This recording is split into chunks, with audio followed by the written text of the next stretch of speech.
که 4 طایفه را پیغمبر خدا لعنت کرده بود که یک تای همون کی هست؟ زنهایی که قاشهای خود باریک میکنند و کسانی که با این قاش باریک کردن با متخصصند، از حساب همین قاش چیندن اونها پول میگیرن، مال میگیرن. دیگرش زنهایی بودن که دندانهای خود باریک میکردن.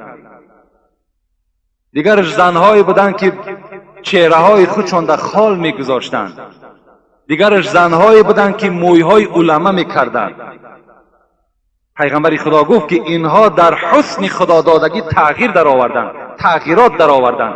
این قسم شیطان بود که قسم به عظمتی تو ای خداوند، من در چهره این فرزند آدم تغییرات می درآورم. همین گمان شیطان حق برآمد.